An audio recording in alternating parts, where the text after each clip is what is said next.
Okay, so we're at getting towards the end.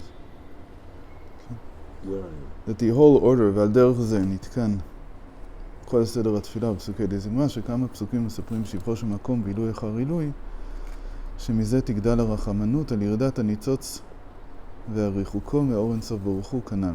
So he said that there has to be isbonenus that creates the rachmim. Has to be disposed which creates rachman. You have to contemplate. And so in this case, what brings about the rachmim before you daven, so that the davening is with contemplation, is a psuka de zimra. Because what does it do? It causes you to see how Hashem has rachmim on everything in reality. Everything. והנה על ידי שמתעורר בחינת הרחמנות בהתעוררות דלתתא, התעוררות דלילה. So once there's an awakening from below, there's an awakening above. But you have to have concentration in all parts of that. And somebody asked me about, is this not causality?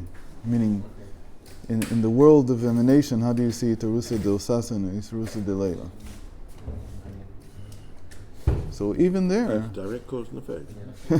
it sounds like a cause and effect, but something that's awakened below is awakened above also. Cause and effect. But we said in the world of emanation, you don't see cause and effect. So what do you see? This is direct. So in the world of emanation, you see that the cause and effect is even reversed. Okay? And so that's why it says in many places that there's first an awakening from above, and then there's an awakening from below, which then causes an awakening from above. Really what it's trying to say, that when you look at it from the point of view of emanation, they just happen together, they're related one to another. But it's not a cause and effect. But there's two different types of cause and effect. Mm-hmm. You take the billiard balls and you hit one billiard ball. It hits the next one. The next one has no idea who hit it or why. And it goes because the first one poked it. But there are two links in a chain. And if you pull the first link in the chain, the second link is attached to it. So it comes with it. It's the same thing. If I dive into Hashem, I'm connected to Hashem. And now I'm just pulling my chain to bring Hashem closer to me. So it's not quite the same thing. It's a different type of causality. If I go out shopping, my wife comes with me. Because that's the way we do things. We're stuck together. Us and Hashem are stuck together. Us and Hashem are not two loose billiard balls in the universe. No, but then there's no cause and effect. The fact that you're tied together already, that's not cause and effect. So something else. It's not a different type of cause and effect. It's something else altogether. That's what we said. Nitaruta de Leila and Nitaruta Nitata is just because they're together. Why are they together? Because Hashem decided they'd be together. Right. So different. So I'm just saying that a way that Chazal or the Kabbalah says that you can see that there's no cause and effect here is because it tells you that even before there was an awakening from below, there was already an awakening from above. If it was true cause and effect... above was waiting for you. No. The awakening from above caused the awakening from below. Not just waiting. It's causing. He's waiting for you to respond. So you can't say that. You can't say that it goes... you can't say that the effect caused the cause. Right. So I think that what they're saying is that from the point of view of the world of emanation, that's really how it is. There's no cause and effect here. Mm-hmm. It's just, they're two things together. and I think what you said is a good mashal for it, that they're tied together anyway, because Hashem decided that they'd be tied together. So now he's coming to the meaning of the word shevet. So shevet, we said, explained a few days ago, is like a tree that you pull down, especially a fern. You pull all the way down, and then you let it go. So really, what was on the bottom moves back up to where it really was. Why? Because the top of the tree is not below. It's really from above. So this is a shevet works the same way. When you say a tribe, a shevet, you can also mean this branch that you've pulled down to a low place, but really belongs above. So even though it's in a low place, you have now access to something that's much higher. That was their way of saying that you have something that goes beyond what you see. That it's not where you see it. Now you see it below. It's shach somewhere above. We have other mashalim already. כך הוא על ידי התערות הדינתת הזו שמבחינת המדרגת השבטים גורם התערות הדלילה, מבחינת רחמים רבים, להיות נמשך גילוי אור אינסוף ברוך הוא. ובחינת, so really he says, this tribe below that is now awakening Rahmanas, awakening compassion, the compassion is not just below, it's actually above. So that's another way of saying that it's non-local. Right? It's not where you think it is. That's what we said before. The awakening below and the awakening above are related to one another in a way that's not causal. They're tied to one another.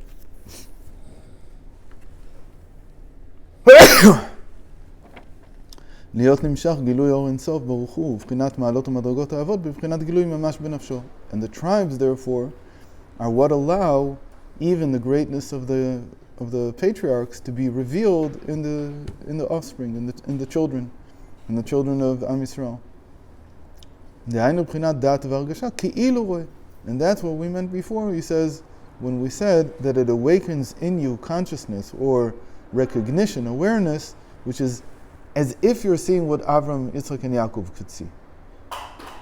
As if you're saying the same thing. There's a gigantic leap upwards. Okay? Right? It's like you're being released, like you're releasing the fern's head, and now you're actually in a different place where you thought... Yeah, I thought offspring. Offspring? The spring's off. It's interesting.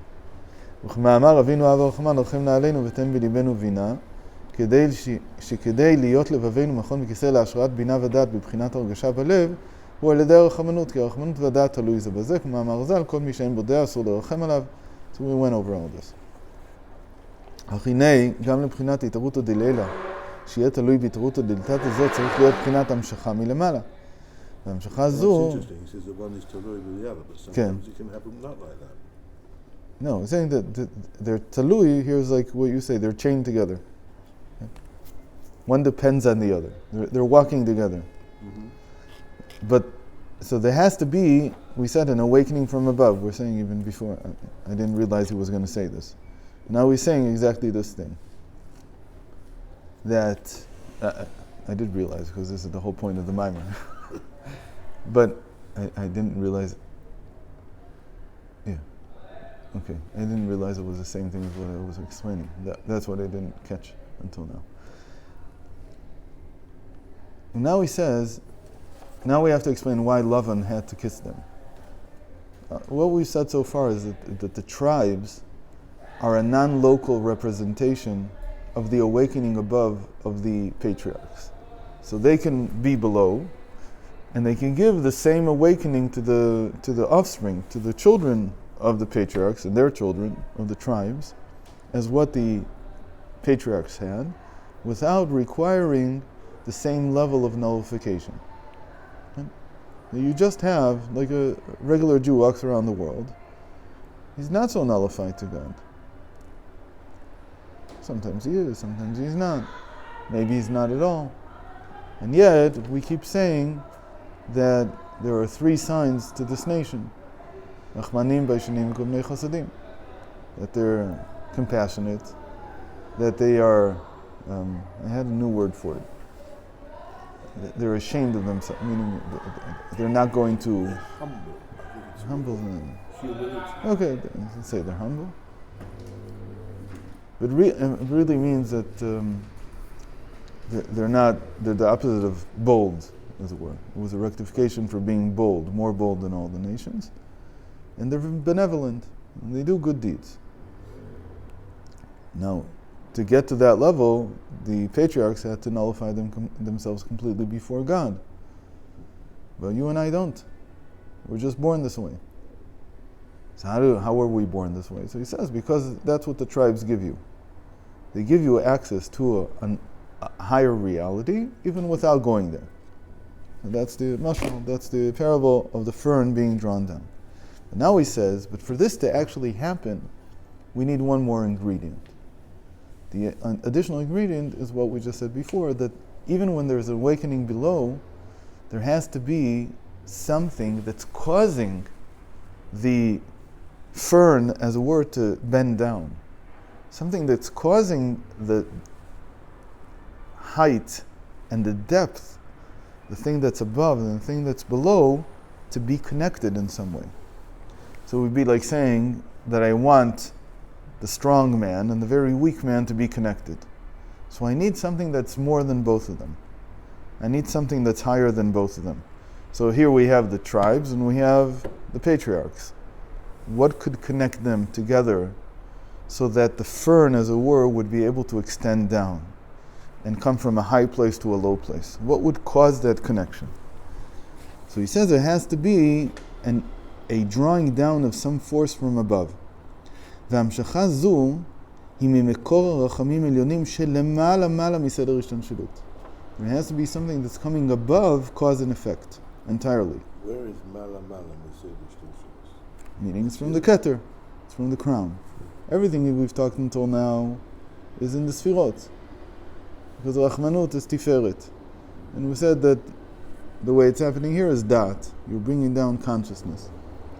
And in that place, everything is the same. Right. No subdivisions. Right. There's no subdivisions. Or rather, there are subdivisions, but they're all the same. And they're all concerned, depending on which level of the crown. Shesham makor v'shorosh harachamim, because that's the origin and the root of compassion. Ma she'eino musag v'nitpas b'seder ishtalshelut klal. Something that cannot be understood in cause and effect at all in Seder Ishtalshelut. You can't understand this even. Because, again, when you're looking at the world in a certain way, you don't understand the other way. You can't fully get it. Ch'ma'amar Elokei Olam b'rachamecha harabim b'rachamecha daika. That's why we say, with your compassion, Hashem. What do we mean, your compassion? Your compassion is above all compassion. It's infinite. It's not our compassion. And that's what it means that Lavan woke up early in the morning. Perush Lavan Digdusha. Here we're saying that Lavan, who was a villain until now, suddenly he's representing something much higher. But this, it's almost poetic. You're taking a villain, and you want to talk now about what is above causality, and you say above causality, even the villain is good, but not just any good. He's the best there is. But only above causality, meaning if you're going to judge him, he's a terrible man. But if you go beyond judgment, if you go to a higher place, there even he has a place. And in this case, it's almost the opposite of the place that he has here. So you could say that's the same thing to explain why Esau was the etzem potential good. Right. And that's what Yitzchak saw. But to be able to see Esau that way, you have to not see. And Yitzchak's eyes were weak. There's a little bit that goes against that, because when Yaakov's eyes were weak, and he wanted to bless Ephraim and Menashe, what happened? He said, I can't bless them. And so he asked Yosef, who are these? And Rebbe has a long sikha on it in volume 30. But what do you mean, who are they? You knew who they were. Rashi goes through he knew them. He says, who are they that I can't bless them? That the Shekhinah is leaving me, the Divine Presence is leaving me when I come to bless them. So the simple reason is, Rashi brings it from the Medrash, that in that case, he saw the wicked kings that would come out of them, out of Ephraim and Menashe. Because of that, he couldn't bless them. But he didn't know that was the reason. That's what the Rebbe says. It's just that was the reason, but at the time, Yaakov couldn't see it. Later on, we saw that was the reason that the Shekhinah left him. So it's not so simple that somebody who can't see, so they see a higher world. Sometimes when they see the higher world, there's still causality there. There's still some sense of causality. But your description of Lavan being the etzem from a higher level. He's not. Lavan here is Lavan. Okay. We're saying that the pasuk is also talking about something very high. If you put Esther on the table and you look at it all day long, contemplate it from every single aspect of Bechasidas, did it fulfill the mitzvah? Okay. So you can talk about Lavan from this high level, but that hasn't changed the use of Lavan. It hasn't become a normal human being. And yet, here we're talking about an act that he did. He woke up early in the morning So this is when he wanted to kill them. And now he goes and he kisses them all. So why can't you just make a much more simple explanation? Which is? I just said, he saw them there with his grandchildren. A simpler explanation is that he had a dream the night before. And Hashem told him, be careful not to touch them. Okay, but that still doesn't explain why he kissed them. Okay, so he's not going to kill them. Why kiss them? So the idea here is that even though he's still loving, but you can look at his actions and sometimes see that they are reflecting a higher reality. And even he himself doesn't know why at that moment he did that. If you would ask him, he probably wouldn't know. He'd say, I don't know what the reason is. I can't see the causality. I can't see what happened here. Huh? I don't understand. But that's what I felt like doing. So if it's true about the negative things, about the positive things, like that he kissed his children, then maybe it's also true about the negative things that he does. That above they all mean well. Above they're all good. But I can't see it. But it means that he has a source, just as everybody else does, in a very high place. At least the wicked person that the Torah talks about. The Torah talks about Lavan, so he must have some kind of higher essence that we can't see. Who is worse, Lavan or Bilam? The same person. Yeah. But who was worse? And usually it says that Lavan wanted to do it himself. Maybe that's worse. דהיינו בחינת אור עצמות מהותו של אור אינסוף ברוך הוא. Why is he called Lavan? He says because he represents the very essence of godly light, of the infinite light. כמשל מראה וגוון לבן שאינו דומה לכל המראות וגוונים. And you see this from his name, because the fact that he's called white, Lavan means white, so it means that he's not a shade, he's not a color. You could say maybe he's transparent, but here he doesn't say he's transparent. He just says that it's white, and in his time, they knew already that white was the composite of all the colors together. Yeah, they knew this. So it means that it's not made usually the way that they're usually made. You can't make white by adding colors. Right? This is the difference between science and art. They already knew that in science, scientifically, white, it breaks apart and it becomes all the colors. But the art picture is different. It's completely different. There's two theories of color. There's the ancient theory of color, which was the artistic theory of color. And then, from Newton and on, there is a physical theory of color. What's the difference between them? That the art, the ancient theory of color, was based on how you add colors together in order to get colors on a piece of paper, on a parchment, dyes. And when you dye things, it's different than what you do when you create colors physically. And physically, it's a subtraction. And artistically, it's an addition.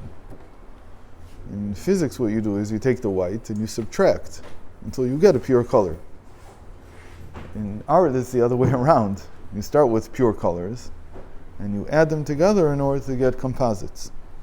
And so it's completely, one is the opposite of the other.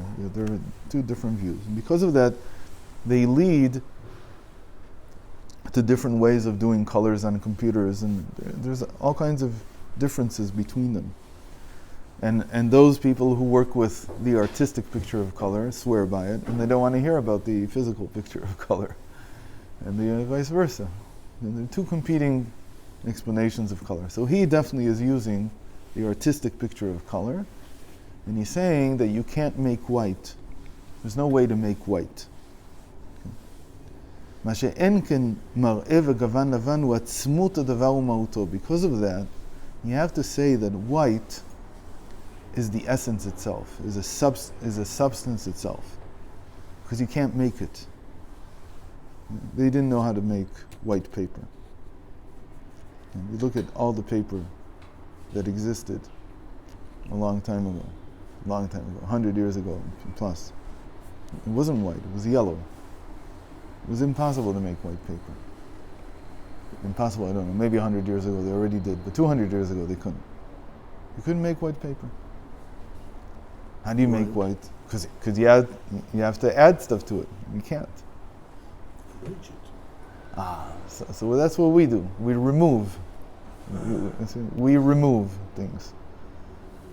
They didn't have those bleaches. Maybe they did, but it wasn't in the theory of color because you need to add stuff in order to. So it turns out that our white paper is half and half. On the one hand, we start with something that's bleached. On the other hand, at the very end, we add blue. You know, the white paper has blue in it. If it doesn't have blue, it doesn't look white. That's an artifact of the fact that the eye works more like, I don't know if that our eyesight, the way we interpret color, works more like the artistic picture than it works like the physical picture. So we know how to create the physical picture, as it were, but you still have to add the art aspect to it. And the art aspect is the blue. So he says, in any case, according to the artistic picture, white is like the substance of all the colors. It's what's beyond all the colors. Because it's the pristine state of light, which is white, and no color has been added to it. Lo nishtana hasn't been changed and hasn't been created through color, because that's how they created colors, by adding. וכן הוא על דרך משל אור אינסוף ברוך הוא בעצמו ובכבודו דלת בחינת גוונים כלל דלת מחשב התפיסה בי ואני השם לא שניתי. And the infinite, the substance of the light of the infinite of God is the same way. It hasn't been added to. You can't add anything to it, and it hasn't been changed.